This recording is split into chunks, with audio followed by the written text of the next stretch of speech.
In example number 2, we're going to be combining the product rules, quotient rules, and the chain rules together to show you how, situations can happen where you have to use multiple rules at the same time.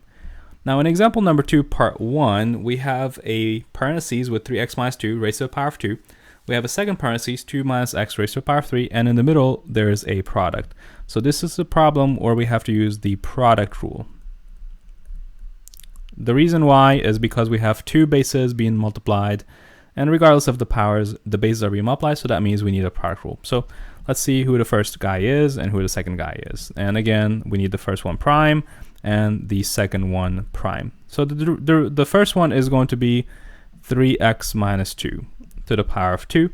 The second is going to be 2 minus x to the power of 3.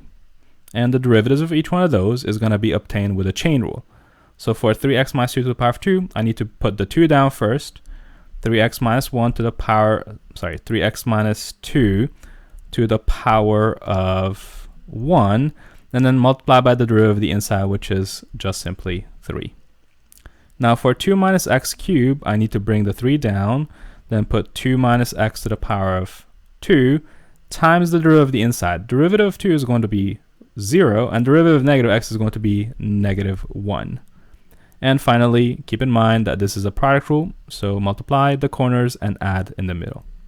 So the f prime of x is going to be, first of all, we multiply all of this, and 2 times 3 is going to be actually 6, and then 3x minus 2. Let's just write it like that to save a little bit of time.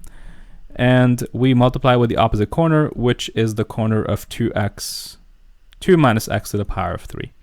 So 2 minus x to the power of 3. All right, so that's the end of the first part of the product rule. And now we are going to add because of the product rule that says add in the middle. And what do we add? We add the opposite corners. So again, we're multiplying this corner, which has 3 and negative 1. So 3 times negative 1 is going to be actually negative 3. We can just rewrite it. 2 minus x to the power of 2.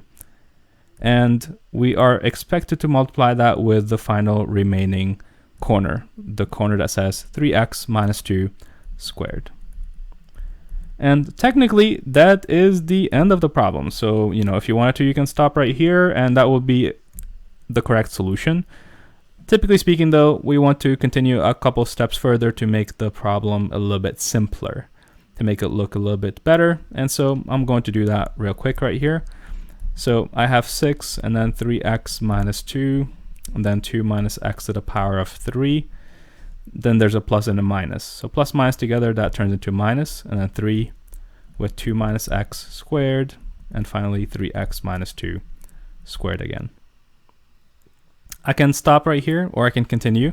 If I continue, I'm going to do some factoring. So I'm going to think like there's a giant box and there's a second giant box. What's repeating in all of them? The two boxes contain a 3 because 3 and 6 are multiples of 3. Also, the two boxes have a 3x minus 2 that's repeating, 1 time here and 2 times there, so I can take 1 away. And finally, the 2 minus x is repeating 3 times in the first box, 2 times in the second box, so I can take 2 away. Now when I do that, what's left in the first box is a 2, because 3 times 2 is 6, and 1 of the 2 minus x's is remaining. From the second box, the negative 3 becomes just a negative because the 3 is gone, and the 2 minus x squared is gone, and 1 of the 3x minus 2's is gone, so we're left with a second 3x minus 2. So that's pretty much how that's going to work so far. Now, again, I'm going to continue by breaking that bracket apart and combining like terms inside the bracket.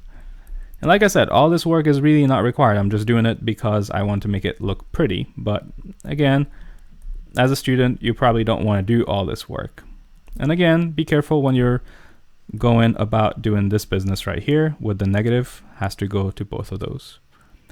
So we're almost finished. All I have to do is take everything inside that last parentheses, combine like terms, and that will be the end of this one. So 4 plus 2 is going to be 6, negative 2, negative 3 is going to be negative 5, and then the x. And so that is the end of the problem. Now, where was the derivative? The derivative was done right here on this line, the very first line. Everything else I did was pretty much algebra to make the derivative look pretty. And all those steps would not be normally required, but it also depends on what you're doing with the problem. Are you doing something else with the problem later on, or is this just asking for the derivative and that's it?